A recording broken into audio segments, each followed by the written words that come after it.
ನನ್ನವಳು ಚಂದನ ಹೆಂಗರುಳ ಹೂಮನ ಋತುವೆ ಸುರಿಸು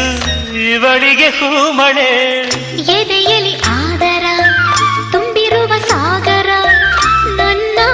ದೊರೆಯ ಹೃದಯ ನಿವಾಸಿನ ಅರೆರೆ ನುಡಿದೆ ಕವನ ನುಡಿಸೋ ಕವಿಗೆ ನಮನ ಓ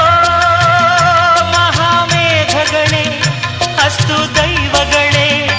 ಇಂಥ ಆಂತರ್ಯದ ಸೌಂದರ್ಯದ ಸೊಬಗು ಕಂಡಿರ ಎಲೆ ಹಮ್ಮ